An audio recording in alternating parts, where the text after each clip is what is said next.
Hello guys, welcome to ஷைகுல் பார்வை. இன்றைக்கி நம்ம பண்ண போகிற டிஷ் தான் வந்து கொங்கு நாடு வெள்ளை பிரியாணி. இது நம்ம எப்படி பண்ணுறதுன்னு நம்ம வீடியோக்குள்ளே போய் பார்க்கலாம்.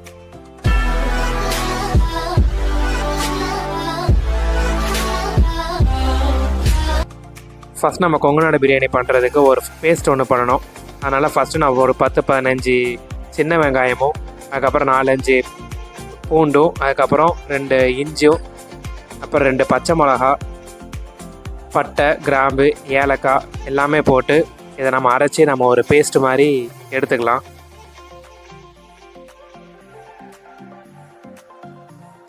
நெக்ஸ்ட்டு பிரியாணிக்கு தேவையான வெங்காயம், தக்காளி எடுத்துக்கலாம். இங்கே நான் 2 பேருக்கு பண்ணுறதுனால ஒரு வெங்காயம் 2 தக்காளி எடுத்துருக்கேன். நல்லா ஸ்லைஸாக வெட்டிட்டு நம்ம இப்போ பேனை வந்து சூடு பண்ணி 2 ஸ்பூன் கீயும் 2 ஸ்பூன் ஆயிலும் நம்ம வந்து ஊற்றிக்கலாம். ஆயில் வந்து கிரவுண்ட்நட் ஆயில் ஊற்றினா கொஞ்சம் நல்ல டேஸ்ட் நல்லாயிருக்கும். நம்ம ஆயில் நல்லா பொரிஞ்சு வந்தோடனே பட்டை, கிராம்பு, ஏலக்காய், பிரியாணி இலை எல்லாமே நம்ம தேவையானது போட்டுக்கலாம். இது எவ்வளோ இலை போடணுங்கிறத நான் வந்து டிஸ்கிரிப்ஷனில் மென்ஷன் பண்ணியிருக்கேன், அதை பார்த்து நீங்கள் போட்டுக்கோங்க. அதுக்கப்புறம் நெக்ஸ்ட்டு நம்ம வெட்டி வச்சுருந்த வெங்காயத்தை போட்டு நல்லா இதோட மிக்ஸ் பண்ணிக்கலாம்.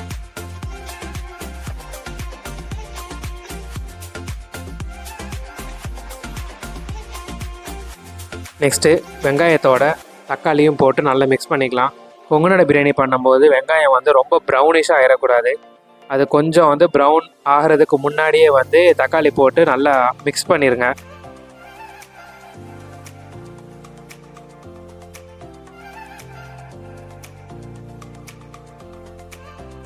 மிக்ஸ் பண்ணக்கப்புறம் நம்ம அரைச்சி வச்சுருந்த பிரியாணி பேஸ்ட்டை எடுத்து போட்டு இதையும் நல்லா தக்காளி எல்லாத்தோட சேர்த்து மிக்ஸ் பண்ணிக்கலாம்.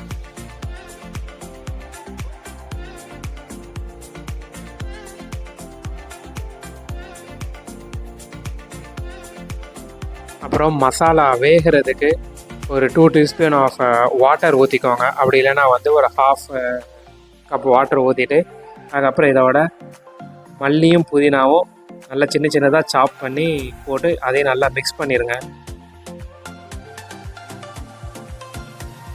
அப்புறம் இங்கே நான் தயிர் வந்து ஒரு 50 to 70 கிராம்ஸ் ஆஃப் தயிர் நான் எடுத்திருக்கேன். அதையும் போட்டு இந்த மசாலாவோடு நம்ம நல்லா மிக்ஸ் பண்ணிடலாம்.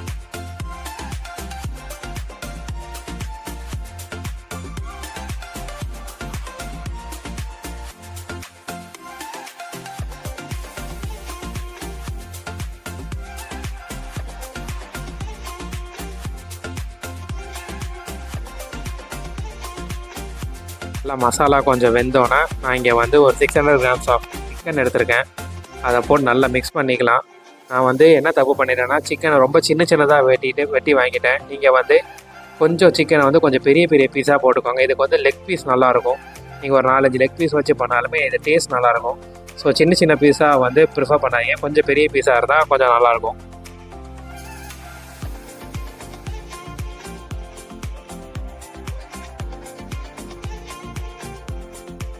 அதுக்கப்புறம் சிக்கன் வேகிறதுக்கு லைட்டாக நம்ம தண்ணி ஊற்றிட்டு ஒரு 5 to 6 மினிட்ஸ் வந்து லோ ஃப்ளேமில் நம்ம வந்து வேக வச்சிடலாம்.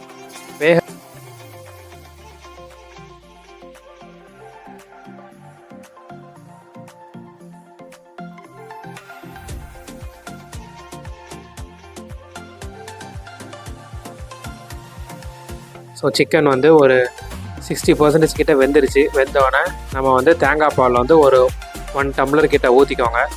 ஊற்றிட்டு நல்லா மிக்ஸ் பண்ணிவிட்டு தேவையான அளவு உப்பு போட்டுக்கோங்க. உப்பு போட்டுட்டு நம்ம இது நல்லா கொதித்து வரும்போது நம்ம வந்து ஊற வச்சுருந்த ரைஸை வந்து நம்ம போட்டுடலாம். இங்கே இதுக்கு நான் வந்து போட்டது பாஸ்மதி ரைஸ். பட் ஆனால் ஜீரக சம்பா ரைஸ் எப்போவுமே ப்ரிஃபர் பண்ணுங்கள். ஜீரக சம்பா ரைஸில் வந்து இந்த பிரியாணி ரொம்ப நல்லாயிருக்கும். நான் வந்து இங்கே போட்டது வந்து பாஸ்மதி ரைஸ் போட்டேன். ஸோ நான் 2 கப் ஆஃப் பாஸ்மதி ரைஸ் போடுறதுனால நான் 1.5 கப் வந்து நான் வந்து தண்ணி ஊற்றிருக்கேன். 2 டம்ளருக்கு வந்து நான் 3 டம்ளர் தண்ணி ஊற்றிருக்கேன். ஸோ ஆல்ரெடி நான் வந்து சிக்கன் வைக்கிறதுக்கு 1 கப் தண்ணியும் 1 கப் வந்து நம்ம கோகோனட் மில்க்கும் ஊற்றுறதுனால இன்னும் 1 கப் மட்டும் எக்ஸ்ட்ரா ஊற்றிட்டு ரைஸையும் போட்டு நான் வந்து இப்போது தம் வைக்க போகிறேன்.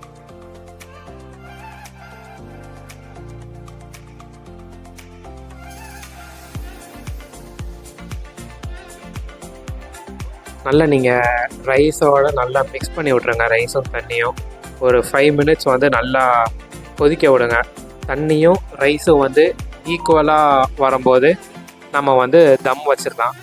ஸோ இதுவும் மேக்ஸிமம் வந்து இந்த மாதிரி தம் ப்ராசஸில் பண்ணாமல் நீங்கள் குக்கரில் பண்ணிங்கன்னா 2 to 3 விசில்ஸ் வந்து லோ ஃப்ளேம்லேயே வச்சிங்கன்னா உங்களுக்கு வந்து ரைஸ் நல்ல உதிரியாக வரும்.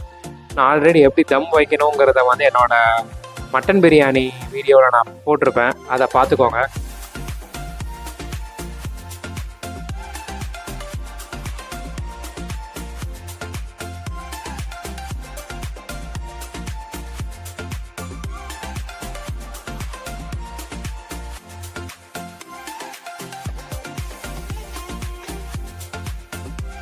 இப்போ நான் தம் வைக்க போகிறேன். தம் வந்து நான் வந்து லோ ஃப்ளேம்லேயே வந்து ஒரு 10 to 15 மினிட்ஸ் கிட்ட தம் வைப்பேன். அதுக்கப்புறம் வந்து ஃப்ளேம் ஆஃப் பண்ணிவிட்டு ஒரு 15 minutes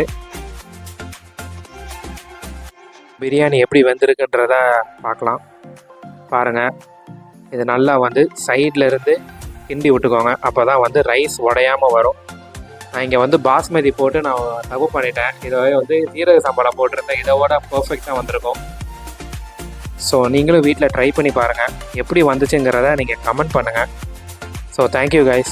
so see you on next video. உங்களுக்கு இந்த சேனல் பிடிச்சிருந்தா சப்ஸ்கிரைப் பண்ணுங்கள், ஷேர் பண்ணுங்கள், லைக் பண்ணுங்கள், கமெண்ட் பண்ணுங்கள். அடுத்த வீடியோவில் நான் என்ன டிஷ் பண்ணணுங்கிறத வந்து கமெண்ட் பண்ணுங்கள். நான் கண்டிப்பாக ட்ரை பண்ணிவிட்டு நான் போடுறேன். Okay, thank you guys. see you on next video.